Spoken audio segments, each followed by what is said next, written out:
Hello and welcome to the CoSM Podcast. In this episode, Alex and Allison speak with philosopher Ken Wilber and director Sebastian Siegel on the film Grace and Grit, a deeply moving adaptation of Ken's book, tracing him and his wife Treya's struggle with cancer and their journey towards spiritual healing. Let's dive right into this discussion with Ken Wilber and Sebastian Siegel. So excited to host Sebastian Siegel, the writer and director of Grace and Grit, a new film now screening. And Sebastian will tell you more about that. And Ken Wilber, our personal favorite and the greatest philosopher living today, the founder of Integral Institute and the Integral Theory. And we're just beside ourselves with happiness to be on a podcast with such wonderful people. We got a chance to screen the movie, and it's so exciting that you accomplished such a thing. It is such a work of integral art, to make a movie, right? I mean, there's everything about it, community, and it's so much about it. There's art and business, and it's so everything. So we were very impressed with how you turned your wonderful book, Ken, Grace and Grit, into a film, Sebastian. And so welcome. Thanks for being here with us. Let me say, as to the quality of Grace and Grit, the movie, that is due in large measure to Sebastian. He wrote it, he directed it, he oversaw all parts of it. He selected the actors and actresses that were in it. And I had, going back to the day Grace and Grit was released, I had a lot of Hollywood producers approaching me to do it. And I always felt a little bit of hesitancy. And these are all grade A producers. Alexander Rose, for example, who had produced Nothing in Common with Tom Hanks and Jackie Gleason, and was one of Treya's favorite movies, by the way, as it was one of mine. But she flew out here, we talked about it, and even though I liked her and other producers that I would talk with enormously, I just didn't feel that they would get the heart of the story right. And so for many years, that sort of looking for the right producer, writer, director, always hit me. And part of the difficulty was the way the book was written. And that namely, there were three major voices in the book. There was me as the overall writer of the story. So I was the first voice, the so-called authorial voice. And then there was Treya's journals. And that allowed me to, every time some important event would happen in the ongoing story, I didn't have to say, oh, and Treya seemed to be upset by this, or Treya seemed to really like this. I could just go to her journal and find a direct quote where she would state what she herself was feeling about that. And that was incredibly important. And so that was the second main voice in the book. And then the third was when I was writing about my responses to events as they continued to unfold, I always assumed when I wrote that voice that I didn't know anything more than I actually knew at that time. So I would occasionally throughout the script say, boy, this looked like it was really going to work. We were sure it was going to come out okay. And that's all I would say as my voice. So it ended up giving a very multidimensional texture to the text itself. And one of the problems that I found when a producer would say, oh, I want to show this to somebody, some big star. So Alex, for example, had taken the actual book itself and showed it to Michelle Pfeiffer and Tom Hanks and Patrick Swayze and all sorts of A-list actors and actresses at the time. But because they had a hard time themselves seeing how this multi-voice book would translate into a script, none of them could quite see how they could handle the situation. And I actually saw probably 3 or 4 scripts that attempted to work her in, and none of them ever worked. And I think one of the main things that Sebastian found as a way to get all these multi-dimensional voices into the film was the way he had written the script. So if we had an important section from Treya's volume, she would actually read it in her voice. And so you could hear exactly what she sounded like whenever she was making a point.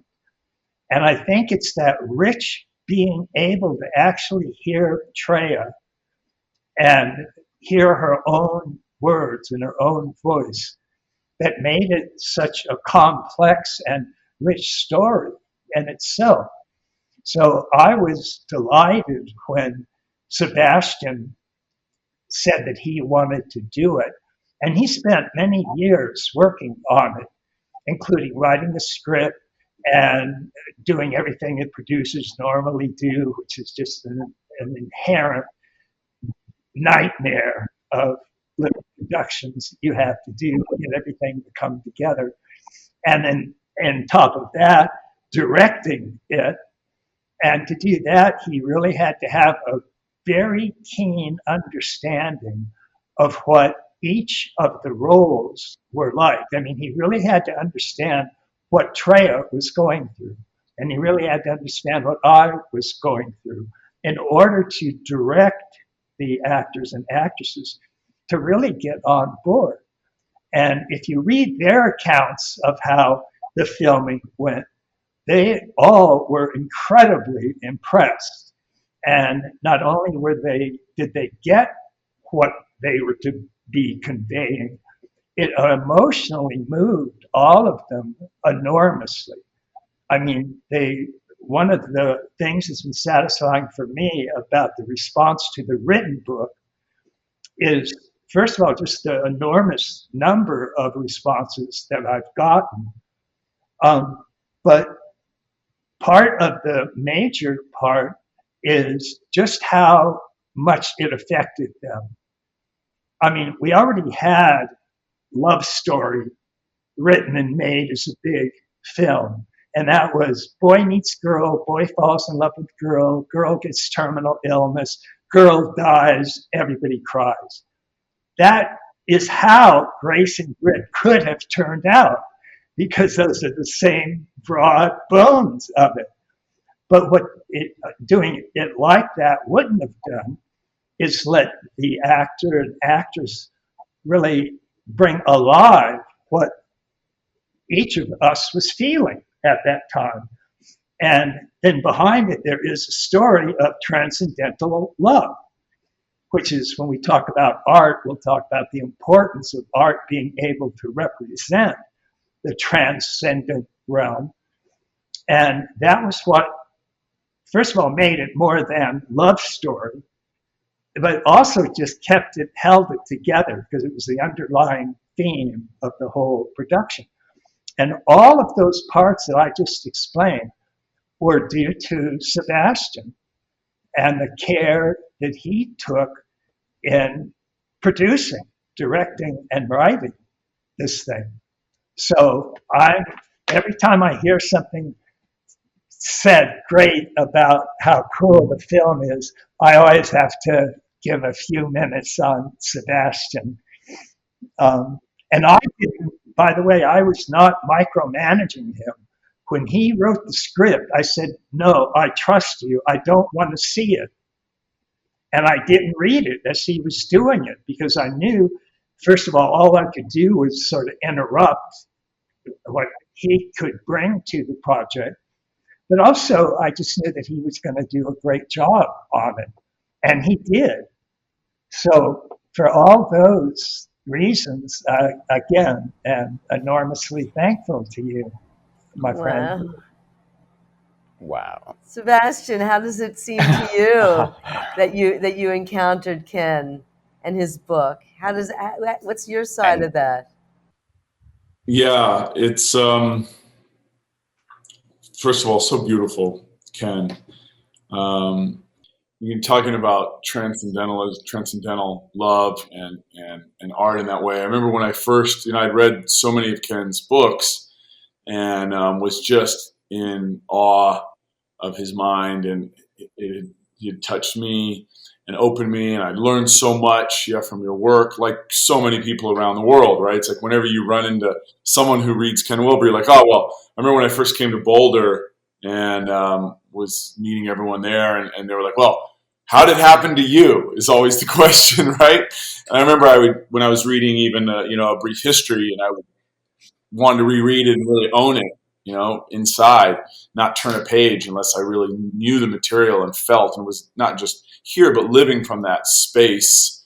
And then I'd run into someone once in a while on an airplane, or at a cafe, and they would say, oh, you're reading Ken Wilber. And it's like automatically you have a bond with this person. There's an automatic common interest.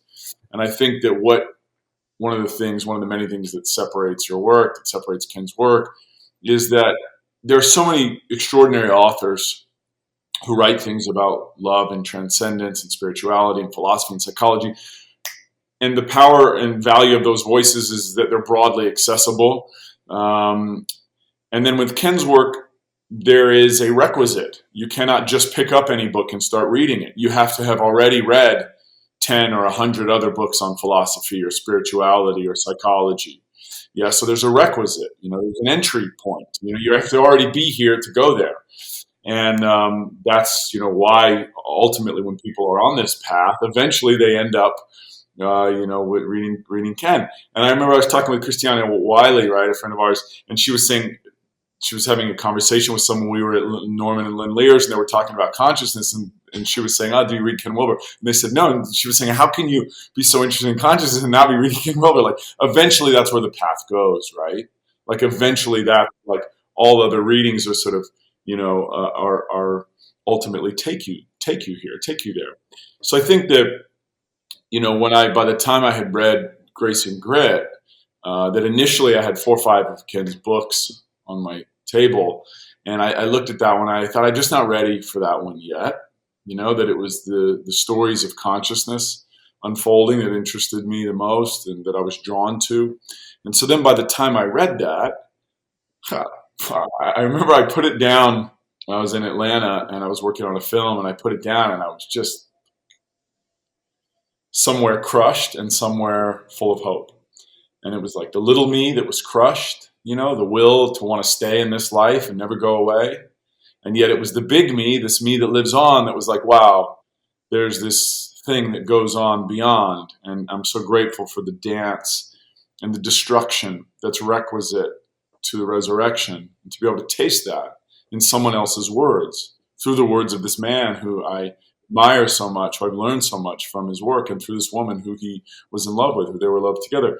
And I remember, for me, in reading the last words of the book, and that one of the last words was aloha, and that I had been living in Hawaii for a long time, and my father was there, and that this word aloha gets oftentimes misinterpreted as love, hello, goodbye, but ultimately is the breath of life, this breath that carries us, that's here before we're here after we're gone, that's always been there, that carries us through. And I was feeling, perhaps intuiting about Grace and Grey when I put it down, that was the hope that was woven into these pages. That why did so many other people around the world, whether it was in German or Spanish or Japanese or whatever, read this book and have the same experience, that they were devastated and yet somehow full of hope. And reading the letters that were written to you about people saying, I'm not afraid to love again. I'm not afraid of death, that I believe in life and love again. That, wow, how can this be extrapolated on and then inferred and embedded with people? So I think that when I read that, I didn't have any sense of it, Alex and Allison, as a film at that point. I just was like, wow, amazing. And then subsequently, then after Ken and I met and were, simpatico about it, that it came up then after that as a film. And of course, in putting it down and reading, as Ken describes, these two perspectives, that there's never been a book that was written like this, where you have such clear perspectives, where these two lovers are interwoven, or they have clearly different opinions that then later unfold. And I remember even like going in when I was recommending it to people, they saying, "Oh, what should I read of Ken's first?" And I would say, Grace and Grit or No Boundary. And I would remember going in a bookstore, and sometimes it would be in spirituality section, sometimes it would be in philosophy, sometimes it would be in religions, sometimes it would be in biography, sometimes it would be in psychology. You never know what Grace and Grit's going to be in a bookstore, because it's an unprecedented book. And so because of that, it was the perfect map to make a film.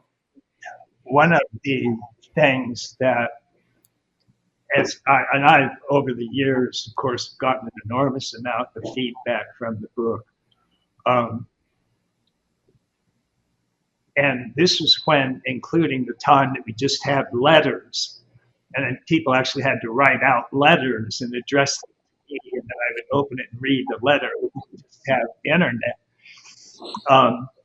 And one of the things that one of the things that I heard most often, which made me feel that it had worked, and I've heard the same thing about the film, which just makes me admire even more your artistic capacities, Sebastian, as you made this happen. But one of the most common comments I got was, it was such a sad book, and yet when I finished reading it, I just felt full of joy.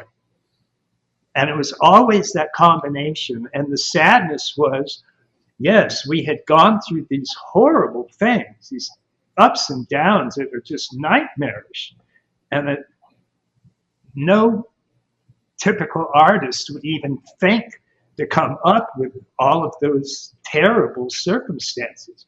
And I also lost it on occasion and got upset with Treya. But what was underlying it was what hit us both from the very first time we went out and put our arms around each other. She always called it love at first touch, is we had this extraordinary transcendental love that was just there and unmistakable and unshakable and unresolvable. And you could tell, and I could feel, and Treya would write about in her journals, that every time we went through one of these horrible ups and downs, the thing that always kept us going, and generally in a fairly happy manner, was this background transcendental love. And it's the same thing that carried us through. Sorry, I still get a little emotional every now and then. But it carried us through right to the end. And that transcendental love was the last thing that we expressed to each other. And one of the ways that I particularly remember hearing about both of these sides, I was very sad and made me feel incredibly joyous by the time I got to the end, was when I would get letters from people like Larry Dawsey, who's, a very stereotypical male, very strong, masculine presence and all of that. And he said he sat in a restaurant and read the last chapter, and he was sobbing out loud in the middle of a restaurant. Now, here's the big, strong, masculine guy that doesn't cry. And he was just sobbing through the whole last chapter. And he said he didn't care. He would look up and everybody was staring at him. And they were sort of smiling because they also seemed that he was actually happy. He wasn't crying just because he was sad. In a sense, he was doing both. He was crying because he was sad, but he didn't mind showing himself crying because that was the happy part. He was so happy and so joyous about the ending that he didn't care if he simply sobbed out loud in front of this entire restaurant full of people. And it's those kinds of difficult, almost conflicting emotions that the book, I think, portrayed well. And it's one of the reasons that people have enjoyed it so much. But it's also one of the things that Sebastian managed to capture in the film itself, was these ups and downs, but always this background transcendental love that was always present. And that's a good thing. And I'm sure, as we'll talk about in terms of when we get onto the theoretical portion of what art is and what it always does. Well, there you go. I think I was going to say that that's the mythogem at the heart of Grace and Grit. You know, that you've really kind of named it in a way, that transcendent love continues no matter what the onslaught of, you know, the world can bring you in terms of suffering. So by taking us to the, you know, basically crucifixion, you know, I mean, it's really what it felt like, you know, through this long process. But in a way, that's the same result of that story too, that you get to the bare bones of reality and your life, you know.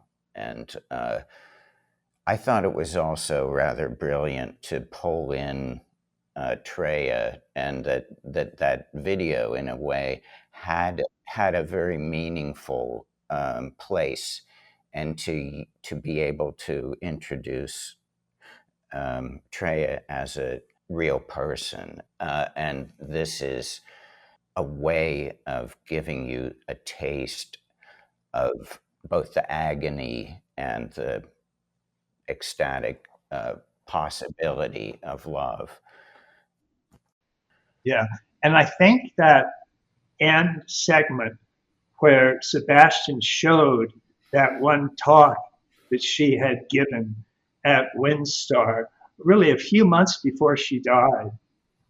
And there's just something, you can feel it still in just her presence, that this is first of all, the way I used to always describe her is, well, besides being breathtakingly beautiful, she was absolutely a typical Texas beauty. She was also intelligent, extremely intelligent, had gotten her master's degree in psychology, and but she really was one of the smartest people I had ever met. She had a great sense of humor. Mostly she had integrity. You could tell when you were talking with her that this is somebody that will not lie to you. And you just knew that. And that was one of the things that most attracted me to her. And I remember we would be in lines to get blessed by a Tibetan teacher.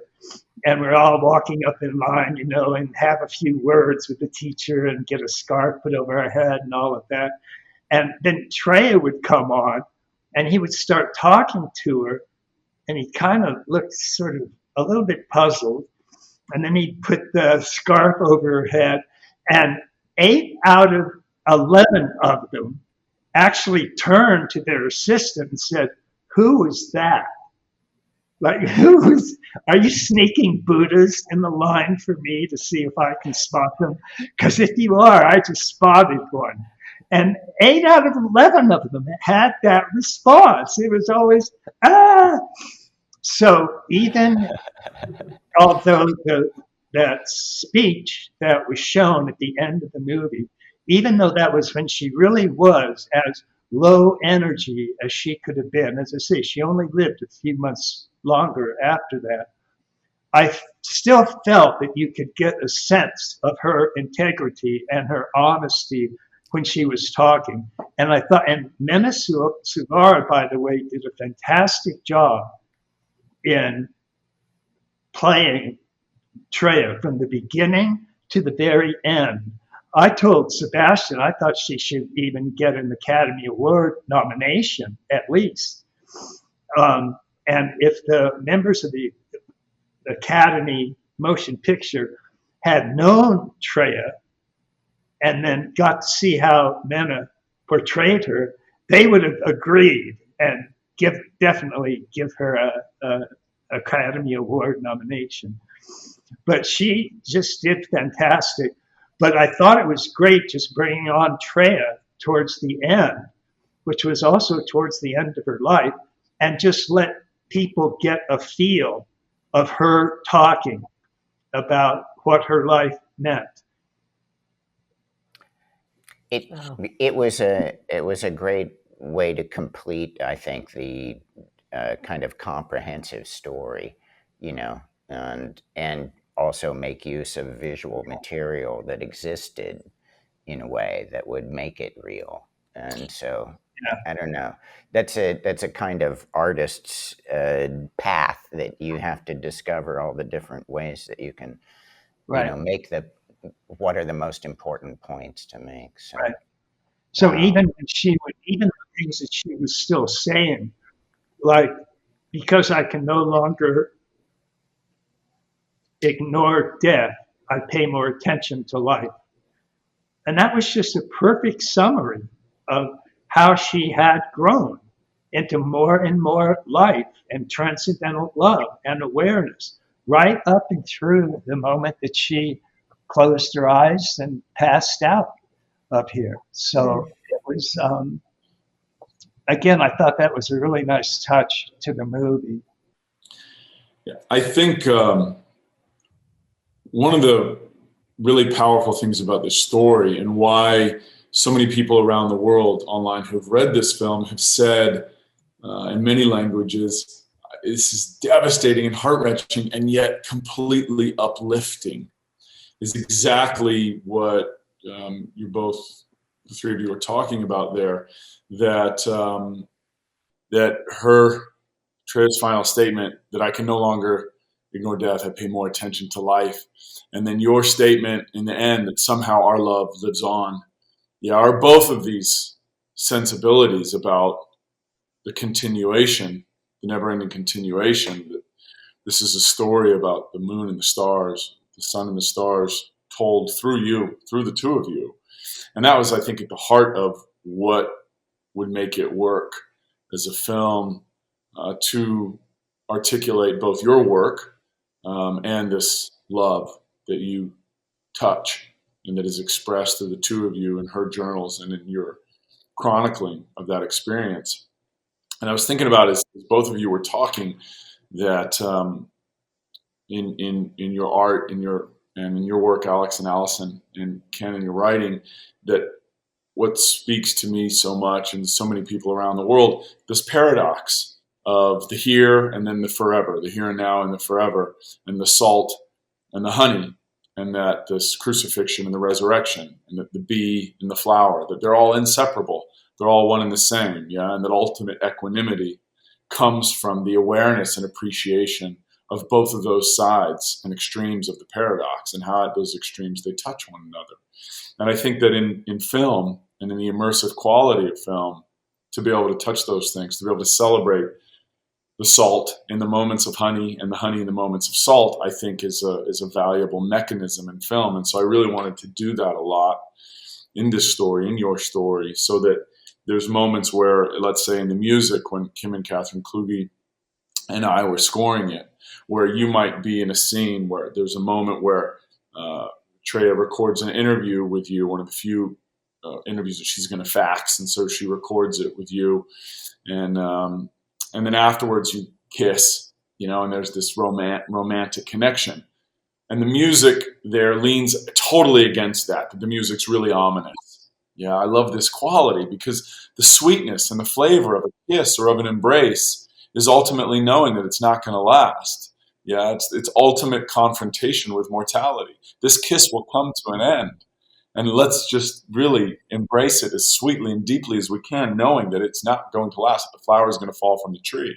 And that's ultimately why all love stories are tragic in the end, or are devastating in the end, whether it's Romeo and Juliet or Love Story or Grace and Grit or The Notebook or whatever the thing is, that it has to have the confrontation of that. And I think that paradox is important as a mechanism for us to be able to rejuvenate our own love with our vocation or our friends or our family or whatever, our gardening or our lover or our significant other. And then I what you said, Ken, particularly about when you and Treya met, and I was reading your journals and your writing about saying, gosh, this woman is so alive. She's just so alive. She just has life all over her. That I remember when I was reading that, it's like it lit me up. Yeah, because that's the thing that we fall in love with. We don't fall in love up here, right? And we don't fall in love out of pragmatic ideals. We fall in love because some bolt of lightning comes through us intuitively. And for you, is those moments of saying, gosh, she's so alive, that it just struck something inside that was beyond philosophy and psychology and all these things. And then when you were saying just now about how I felt like she just couldn't lie, that this woman couldn't lie, and it reminded me of a piece in her journals and in your writing in the chronicling of Grace and Grit that then is also in the film, of when the two of you go to Denver and when you met with the doctor and he gives you all this horrible news that there's things have really progressed badly and metastasized them. And then the doctor says to you,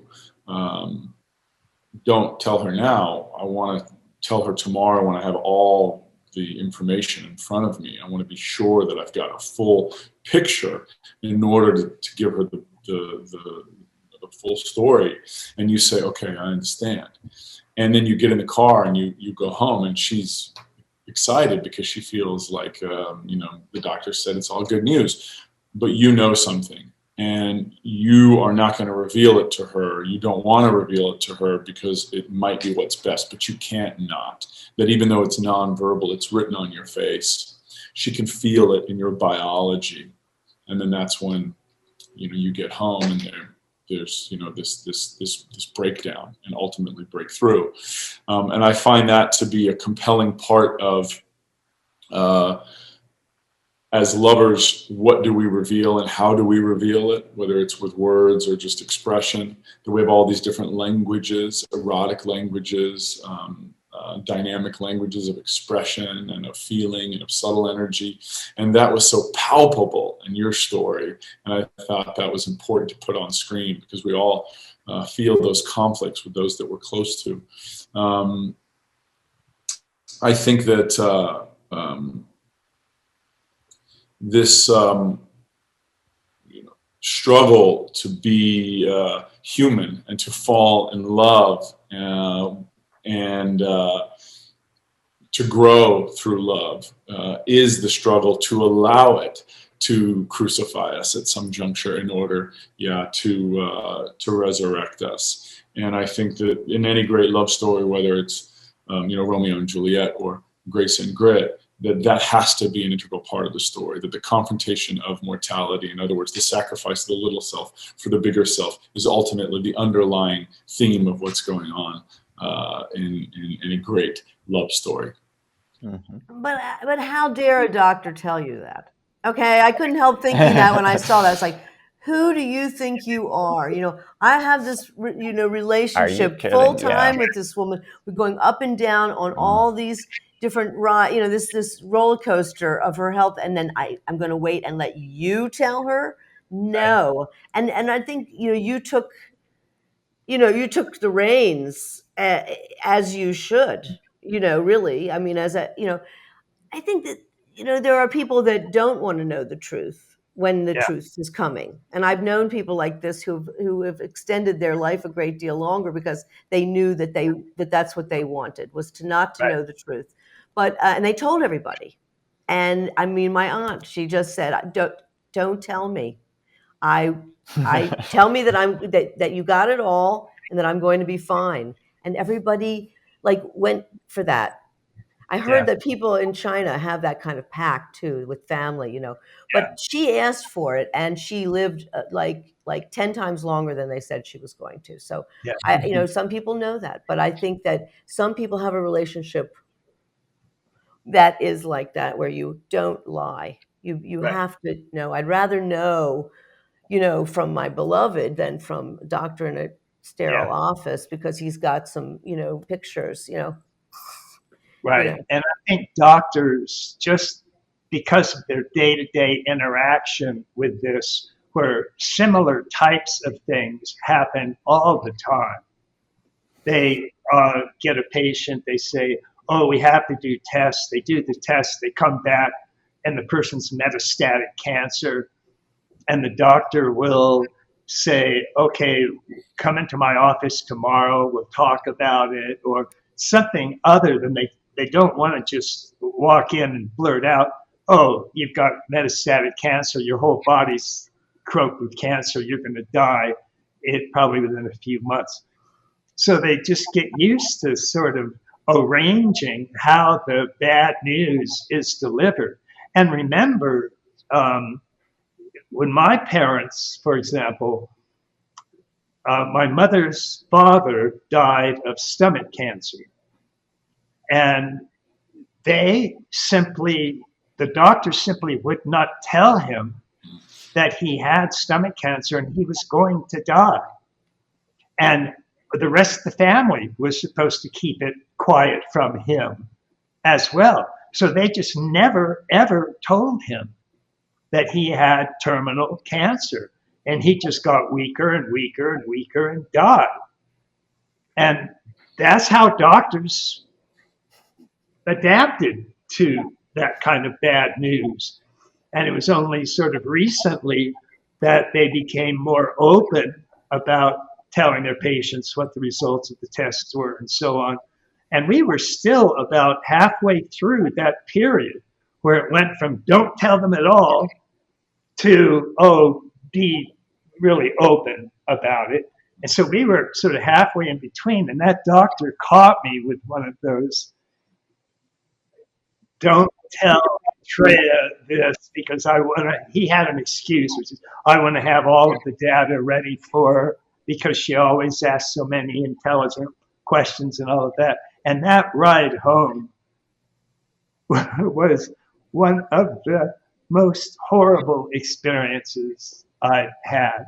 Well, it was especially difficult, that ride home, because Treya, the doctor, the last information she got from the doctor was she was doing fine.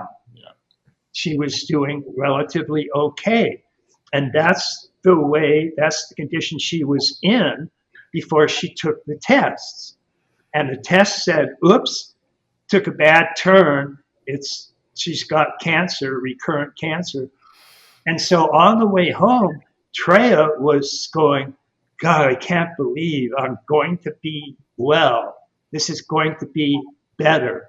And I'm having to listen to that, having promised the doctor I wouldn't say anything. And that made it absolutely unbearable, just unbearable.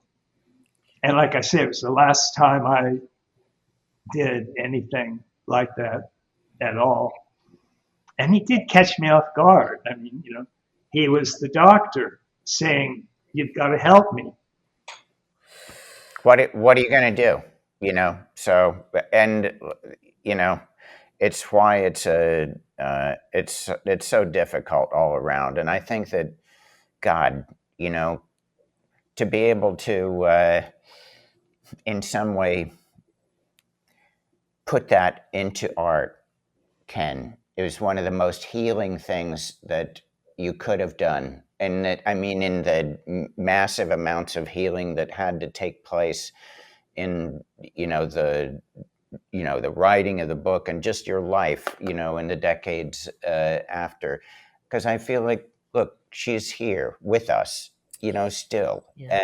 And what an amazing transcendent love to be able to continue this. And that was part of I think the mission in your sharing the beautiful self that you had met, and then was provided an opening, an extraordinary opening that was unlike anything that ever had happened and ever will happen, and you were able to capture it in some way, some of the magic, and now to have it available to the world in a new venue, which I would think would also bring people back to the book and back to your work in general, which I think is part of the thread and beauty of I feel heart soul offering that this work is.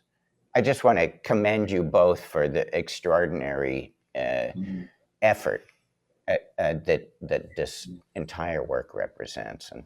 Well, when you and I have had a fair number of theoretical discussions about art and what it does in the past, including, I think, 3 books that you had written on it, and I had done a little foreword or an introduction or something like that. And they all came from these kinds of lively conversations that you and I would have. And one of the things that we hit upon, we were particularly thinking about what art that transcends does. And the point, I remember one of the main points we would come up with is it shows you what you can be, but are not yet. Mm-hmm. And so I would use that particularly in looking at paintings of yours that drew the psychic bioenergetic system exquisitely. And you weren't just, this wasn't some sort of magic realism. This was you showing what everybody actually has available to them in their own being. And if you ride those currents, you can ride them upward. For example, Kundalini energy is traditionally first touched or acknowledged in the base of the spine, and then it's an energy that can rise all the way up into the brain and at and beyond into an infinite light and consciousness. And so what you're showing is not just some cartoonish, mythic, make-believe sort of state. You're showing a real reality that people can really contact. And that's what I think Grace and Grit does, not as visually brilliantly as you do, but just in terms of the storyline itself, which is showing that, okay, you probably have a love situation right now, but you can also plug that into a transcendental love, which will live beyond the small ups and downs of the small love you have. And so maybe you don't have this now, but it is something you can attain.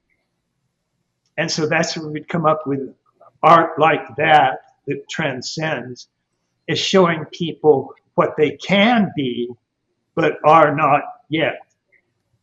And so somebody looks at an Alex Grey, goes through Sacred Mirrors or something like that, and they start out and they are not at those higher states of subtle bioenergy, but they can be.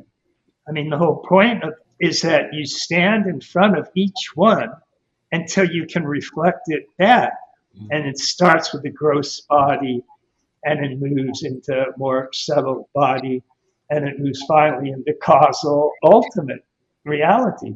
And you can stand there, and they're so brilliantly drawn and depicted that you can stand there and easily resonate with the reality that you're being shown.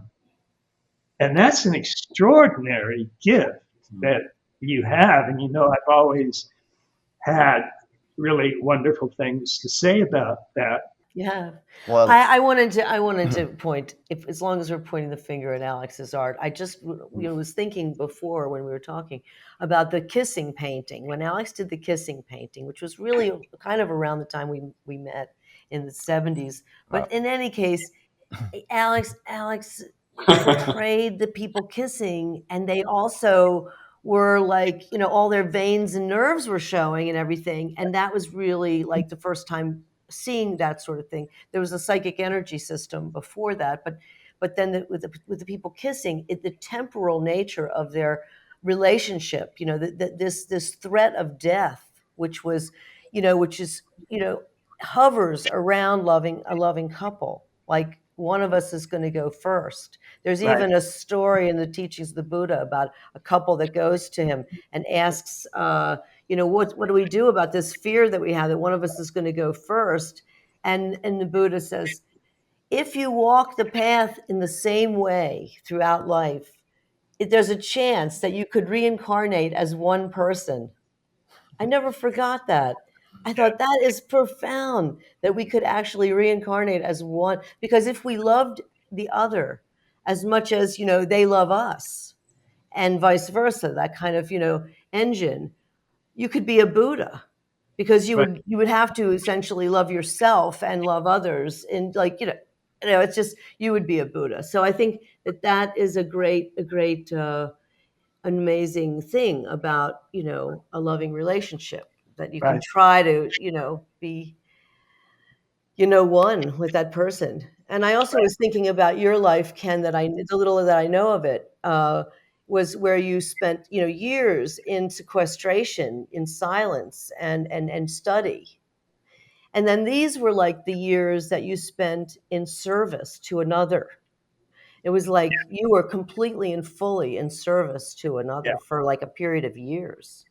Yeah. In sacrifice to like all the things that a person might be doing. But the same thing went on when you were in sequestration there, studying Buddhism. I mean, you sacrificed everything to be there and do that. And this was like your service period in that God gave you, Right. to just be so selfless and everything. Right. And that also, I wrote a little bit about this in the book, but that whole period of selfless service, which I have no hesitation whatsoever in saying that I really lived that fully for Treya. We were married and we're getting ready to go on our honeymoon to Hawaii. And 10 days after we were married and before we made it to Hawaii, we discovered she had breast cancer. So we were married 10 days, and we had only been together a couple of months before we had decided to get married. So we had a sum total of maybe 2 or 3 months cancer-free together. And then for the next 5 years, I was 100% available to Treya and her many needs, which, given the number of recurrences she had and the number of chemotherapy treatments we had to do, the brain surgery, I mean, it was just horrifying. And I went through the first year of the 5 years we were together was a very hard period for me because, like many men, I had identified with what I did with my job, and my job was being a writer. And so even though I was writing about transcendental topics, and even though I was meditating and letting a lot of my identities go, the core identity I still had left was at being a writer. And so I had to stop doing that, which was very hard. And after I pushed through that, what it was dropping my identity with a writer. And it still didn't mean I didn't want to write or I couldn't write. I was just no longer intensely identified with that. And so when I wasn't writing, I didn't have any resentment towards Treya. But during the first year, when I was really working on something and writing very hard, and we had to go do a chemotherapy or something like that, I would gladly do it, but there was a bit of resentment that was building up because she was taking me away from myself, my bigness, which was writing. But after that first year, I had a real break. And for the next 4 years, I was just there 24 hours a day for anything she needed. And after doing that for the first 4 years, after doing that for a year or so, I completely got it. I mean, it was a major, major transformation in my whole sense of being. And that sense of being excluded the intellectual writer part. That was part of what got pushed out. So people started to notice that I was in a sense changing, and that it was because I was completely present for Treya in a selfless service kind of way. And they started commenting on it to me and saying, "This is a wonderful change. Are you enjoying it?" And I would say, "Well, for the first year, I wasn't. But from now on, yes, I get it. It just feels like I'm giving whatever talent and capacity and power and strength that I had, I was giving it to Treya for whatever would help her." And that was really a profound, profound period of growth for me. I was still writing in the back of my head, but I was no longer identified with it. But by the time I got back to writing, I stopped writing in about 1984, which is when we discovered cancer and started a 5-year journey of cancer. And I had not written anything for, when it was all said and done, adding several years after her death before I got back to writing. It had been 7 or 8 years since I had written a book. But what was happening was my brain was still writing. And so the first book I sat down and wrote, well, the first one was Grace and Grit. And I wrote that book because I promised her that I would write it. And because she was working on a book about what she had learned from cancer. Much of that was in her journals. And she knew that she wouldn't be able to finish it.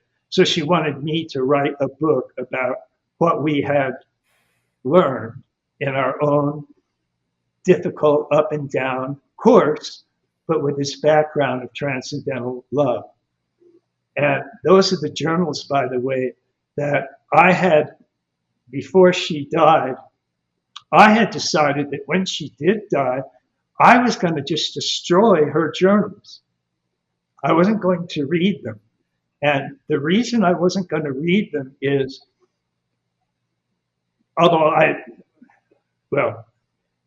is that it was a very private time for her when she wrote in her journals. And I didn't want to invade that privacy. I just felt it wouldn't be right. But literally the night that I carried her up the stairs for the last time, she pointed to a whole stack of journals. And I mean, she had dozens of journals. She had written almost every day of her life. And all she said was, "You'll need those." And what she meant was, since she knew I was going to write this book, Grace and Grit, explaining what went on, I would need to have access to her journals to be able to include them in the book. So I said, great. And I did sit down eventually and read them all page to page. And the extraordinary thing, we were talking about her integrity and her honesty, and she would never lie to you, is I found many, many stories and aspects of herself talked about in her journals but not one of them was fundamentally news to me because she wouldn't hold back. I mean, if I'm writing journals every day, if I have one or two rotten things to say about somebody, I'll say, oh, and that's such and such, so and so, son of a bitch, really pissed me off today. But there just wasn't hardly any of that. And you could tell she was still telling the truth. If some of that was there, she would have stated it. And the last entry in her journals, and Sebastian put a camera on this at the end, towards the end of the movie, which I thought was great, was she wrote, "It takes grace, yes, and grit." And so Grace and Grit is where that title came from. And that was her summary of what her ordeal took. It took grace, yes, and it took grit. In other words, it took a divine, transcendental descent, if you would, and it took your own individual gumption and willpower and grit. And that's as fine a summary of her life as I can think of. Wow. And life in general too. It was like it's a summary of what the hope that you can find the greatest of treasures in life. I discovered your work, Alex, through reading Ken, and so much of that discussion about paradox and about transcendence is depicted in your art and is downloaded really when the viewer is ready, when the looker is ready. And talking about this paradox, the grace and the grit, and the passage of both of those, the intertwining of both of those as being part of the vehicle, the experience for transcendence. And I was thinking about how, in some of your images that I looked at, the beam of light coming from spirit, from God, from beyond, from throughout, through the being, and then being projected and seen on the canvas, and then being guided by the hand and by the heart and being felt in all the chakras in the gut, all the way up to the head and beyond, to be able to extrapolate and expressed outward again in you for the very first time. In other words, the voice of God being expressed through the being again, but with a new form. And that great artwork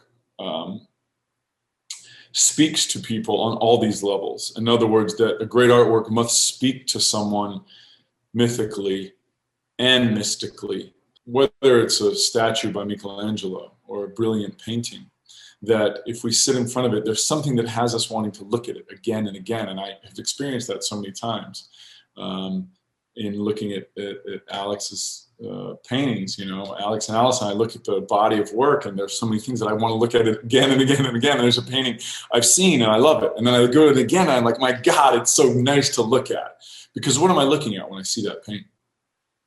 I'm looking at something that's in me, that's in all of us, that's coming through all of us. And that allows me to say, this is what's possible. No matter what my angst is, no matter what my fear is, no matter what my hopes are, no matter what my desires, all those things will eventually die and subside, eventually even with my own passing. As you say that's, I think, one of the most powerful things that's expressed in Grace and Grit as well, that it's a reference point for what's possible in love. That anyone reads this book, any man reads this book, any woman reads this book, and they're going to read it and say, oh my God, I can have that? Like, that's the standard of love. It's beautiful, right? To know romantic and passionate and courageous and selfless and ultimately transcendent love, that's possible, that's real, that's alive, and it's in us if we just get out of the way, if we allow ourselves. Not hope for any particular outcome, but allow, and the outcome will be even greater than we can possibly imagine. Well, the movie that you make, and the story that you share of love, it makes it possible for others. It's like a model. It says this kind of devotion, this sort of relationship is actually possible, because I think a lot of people don't even believe that it's possible. But we are here also to say that it is possible, and that kind of like long lasting devotion that you've had over all these years to continue to tell the story and be a model and show that that sort of love is available to some, and those who are willing to be committed. And that's what you showed, was your commitment to it. And so here we are, like I guess some 30 years later, since her death, correct?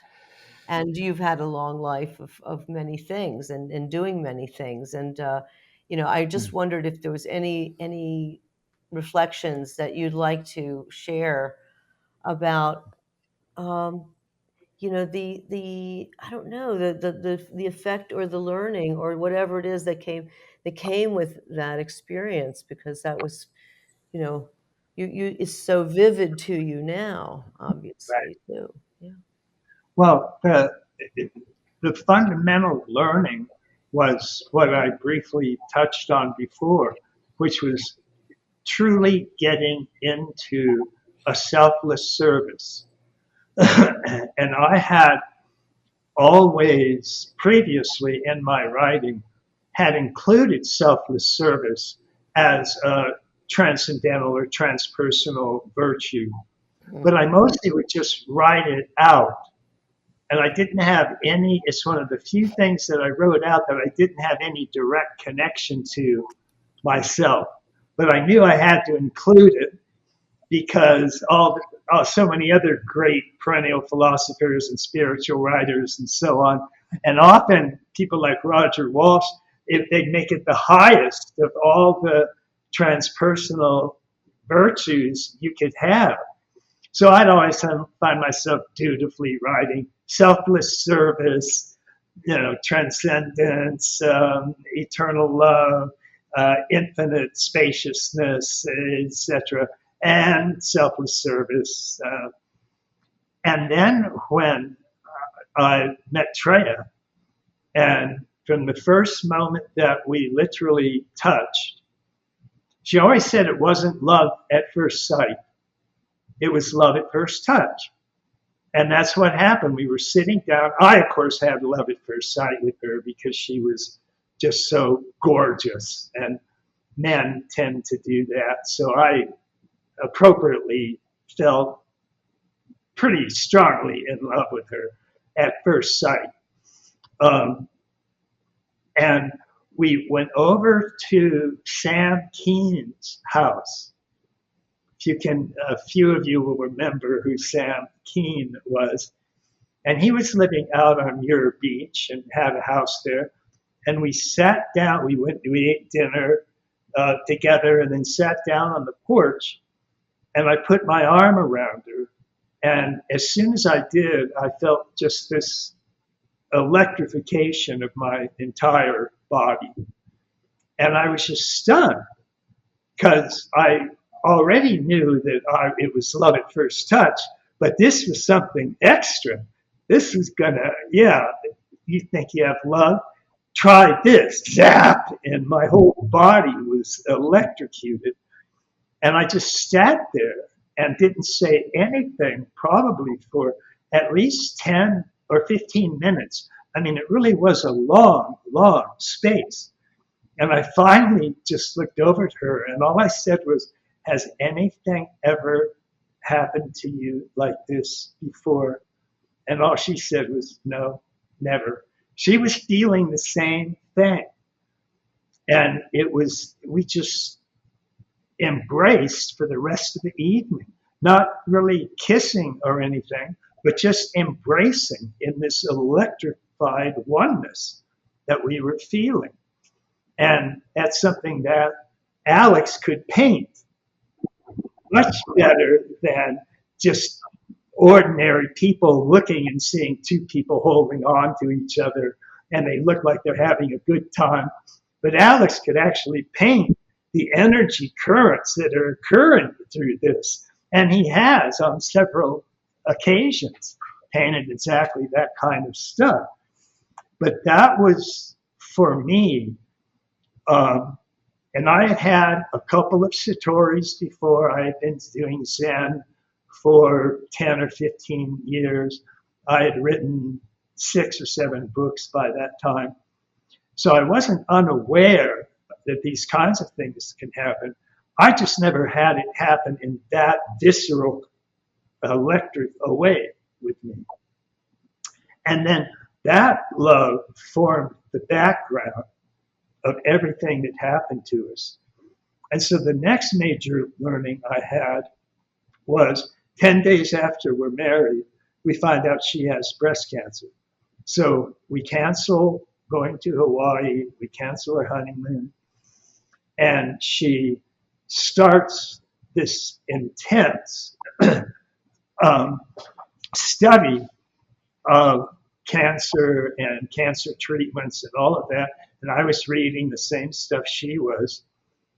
But I was also trying to finish a book called Transformations of Consciousness, which was a fairly important book at the time. I had gotten 6 Harvard professors to join me in writing this book, including people like Daniel P. Brown, Jack Engler, and so on. And in the coming year, I would always make myself fully available for whatever she needed.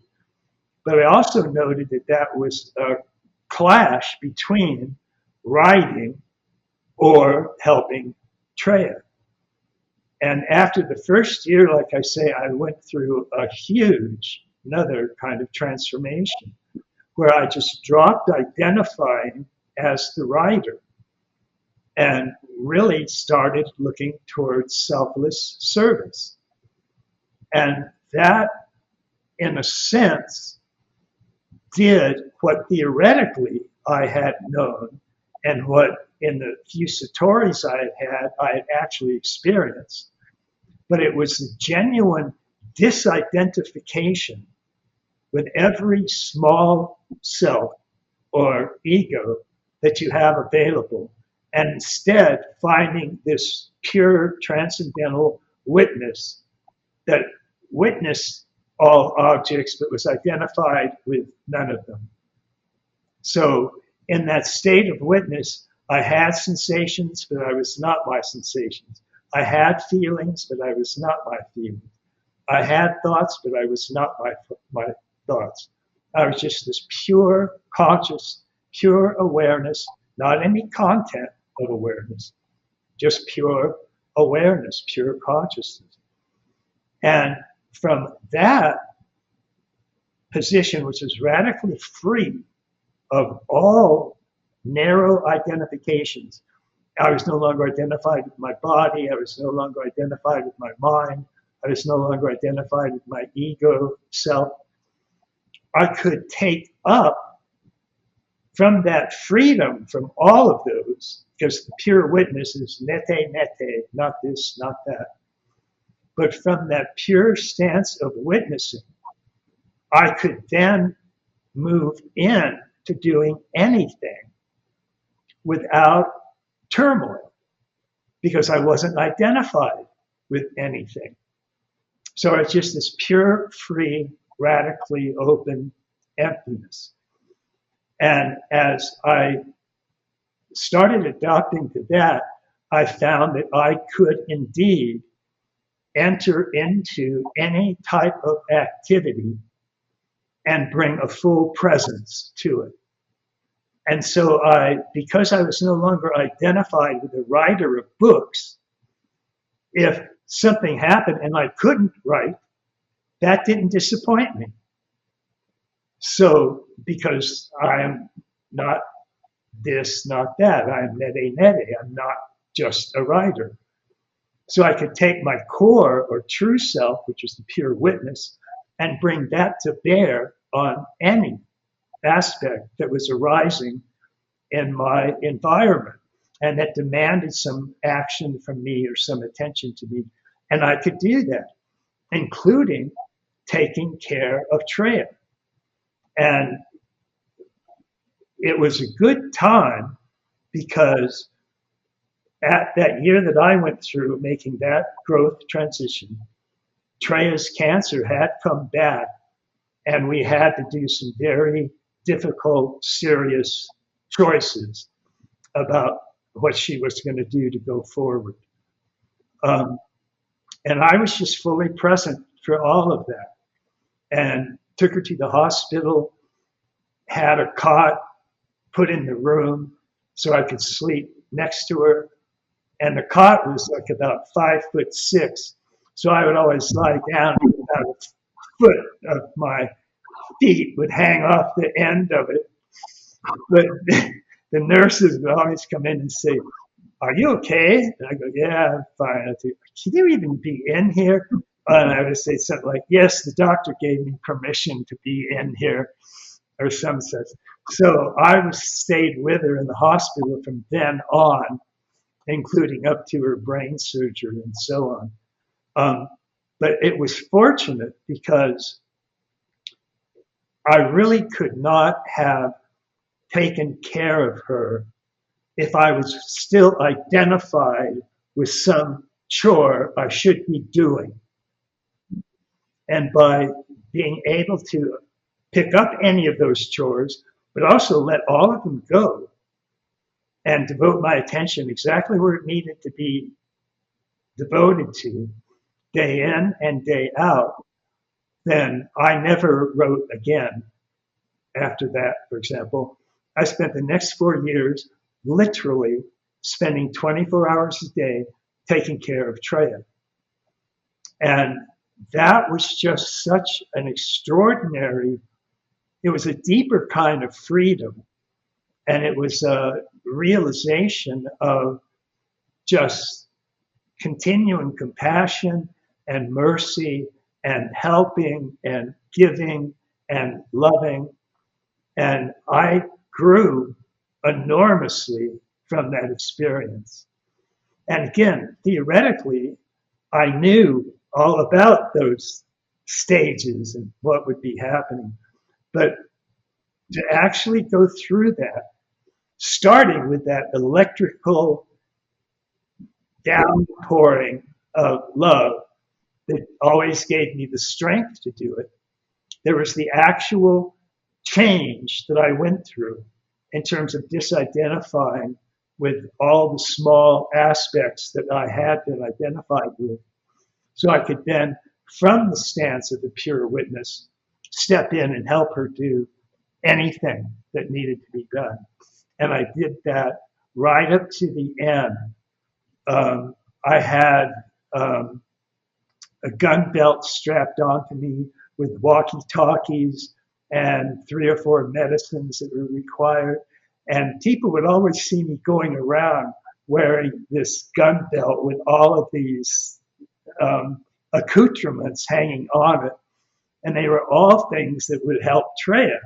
And if she had trouble breathing or something, right here, got that. So that was the way I spent starting the last 4 years of my life, but getting more intense all the way up to at least the last 2.5 to 3 years of my life when I was doing that entirely. And that's what changed me unbelievably. Is there anything that tell everybody how we can see the movie? Like how can everyone see the movie? Or is there anything you want to say about the screening of this movie? We want to tell everybody to go and see it. You can watch the movie tonight, pretty much everywhere movies stream in North America. So Apple TV, Amazon, Fandango, etc. That's Canada, the United States. And then international will probably be released everywhere sometime in September. I'm thinking it'll depend in each territory, but internationally probably at some juncture near the end of September. And then also on the website, Grace and Grit, people can see updates, and there's a lot of different news links from Forbes to Screen Rant, the playlist, CNN, etc. A lot of wonderful interviews such as this one and other discussions around it. And feel free, obviously, if anyone sees it and has strong thoughts, feelings, opinions about it. I don't use a lot of social media, but on Instagram, you can reach out to me if you have thoughts or questions about it. Certainly, it's been an honor to be able to carry this torch and to be able to put this up on screen. And so I want audiences to be moved by this picture in the same way that I was moved by the book. I have to mention one last vision that I've always had with your work, Alex. And Allison, of course, you're included in this now. But you'll remember back 30 or 40 years ago when I first met you in Boston, and you invited me over to your loft. And I'd seen a fair amount of your work, and I was just a huge fan because it opened something in my own mind, which was, if you look at the traditional philosophical breakdowns of the type of knowledge, everybody's heard this before: the good, the true, and the beautiful. And so the good deals with what should be, or values, or ethics. The good is how we treat each other morally in a good way. So that's what should be. And then the true generally refers to cognitive science. And so it will say what is. And what is can't be derived from what should be, or values, or the good. But it's just what is. And so chemistry is made of this many atoms and this many oxygens, and geology is made of these tectonic plates. So science does all of that: chemistry, physics, biology, and those are all important and all true. But then art, why was art always added on to those other two areas? And again, my feeling about it is art shows us something that we can be, even if we are not yet that. And so even art, if you look at the mythic ages, where all of the art was about mythic figures. So the beautiful art drawn about the Virgin Mary and Jesus Christ and the various saints and all of that. So all of that was still art, and that it was also showing what people could be. So when a Christian in the Middle Ages looked at a picture of Saint Bonaventure or Saint Joseph or something like that, he just didn't look at it like, oh, that's nice, now get away from me. He looked at it like, oh, that's what I'm supposed to be. I can be that. And so that art still has that component. And so what hit me is I had this artistic vision, particularly after dinner later when you showed me through the whole Sacred Mirrors selection, and I could stand up in front of all of them and see what was going on. And it just blew me away, because what I kept thinking was, in the upper right quadrant, you have a whole spectrum of holons. They're all material, gross level holons, atoms to molecules to cells to organisms.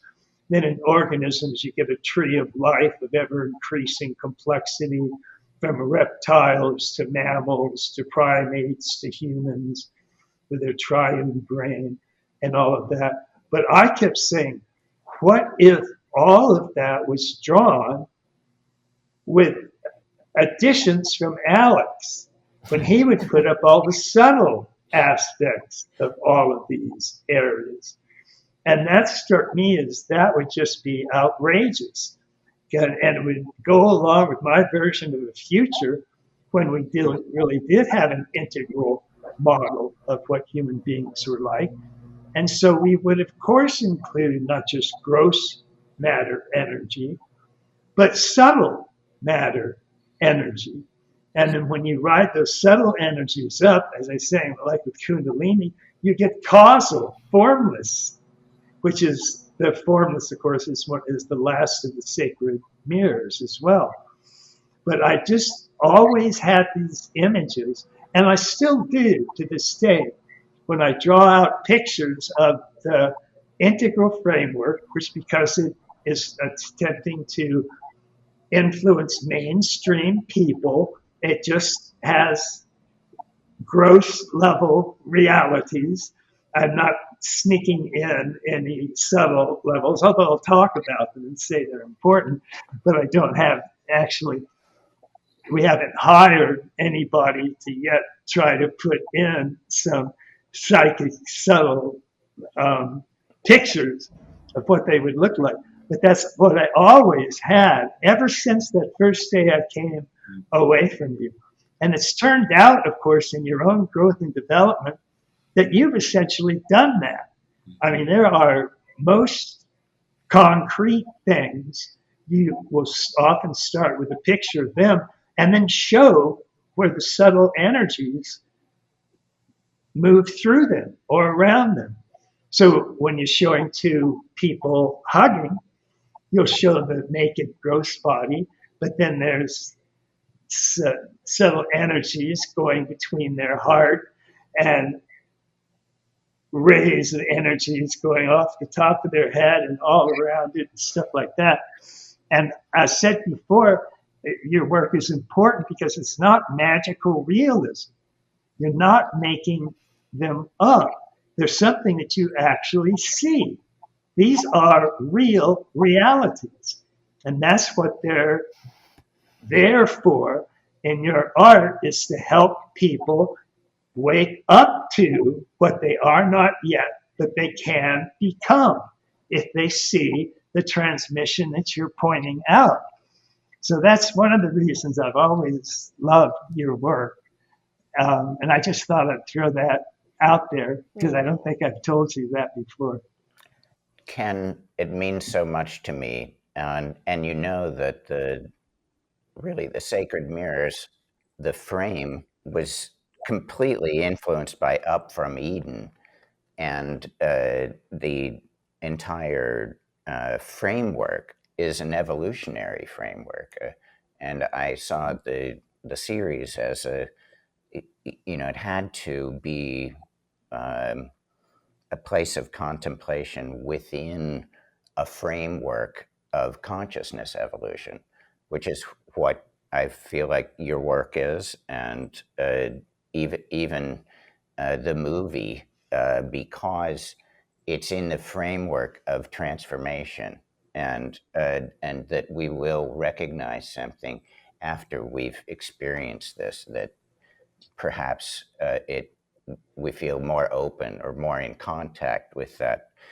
You introduced me also to the idealist philosophers, the entire, the truth, goodness, and beauty there, the going back to Plato and Plotinus, who really talked about art. He was one of those that idealists who admired art, and like Schelling, and he recounted how that if we see something that recalls those transcendent but hidden dimensions of being, that the soul is somehow disturbed and opened up in a new way, because it reminds them, it validates that sort of archetypal reality that lives in us. And so I think that an integral art would have that as part of its intention, and so I felt like your work has been really deeply influential to how my work has unfolded, and your attention to the mystics of all traditions, and to psychology, to science, to a picture of it all, has led me to also want to include science include spirituality in as many dimensions as possible, and to try and unite for the world's sake, to find these areas of common interest, like you say, that to affirm that you're all correct, you're all right, and how does that all work? So thank you for creating such an extraordinary vision. I just wanted you to know that the first time I saw your work, and in particularly as I expanded it, just even through Sacred Mirrors, which is, I think, a real highlight of your work, but it's also just the beginning of much more type of work in that vein that has continued to grow year by year. But when I first saw that, I literally it was very much like a Satori experience, that I was really getting access to another domain that I knew was there, but hadn't seen. And just standing in front of these works and looking at them, I would sometimes just lose my breath. I'd go, oh my God, look at that. That's happening. I had all of that energy, and I know I had it. I knew I had it. But wow, here's somebody who's actually drawing it for me. Hot damn. And that's when I fell in love with you and was so delighted that we've been able to continue this parallel progress, or evolution, if you will, through the ages. That's a wonderful conclusion, and I really thank you so much for being with us on the podcast today. We'll hope that a lot of cosmonauts, a lot of people out there will go and find the movie and enjoy the movie. It's spiritual, integral filmmaking. It's an amazingly integral art project that really is so inclusive. Yeah, and thank you, Ken, for sharing deeply of your own transformation, which is something that I think will astonish a number of people as well. And we see the results afterward in the incredible body of work and the gifts that you've given to the world. And so thank you, Sebastian, also for making a vehicle that will help to share the vision that Ken has brought forward. And so it's great to see you both and to talk of these subjects. We all hope for the power of creativity to uplift the world and to point to the transcendent. Thanks for tuning in to this episode of the CoSM Podcast. Feel free to like, comment, subscribe, and hit that notification bell to stay up to date on future offerings. Check out shop.cosm.org for limited edition fine art prints, apparel, and other gifts. All proceeds support the opening of Entheon, Sanctuary of Visionary Art. See you next time.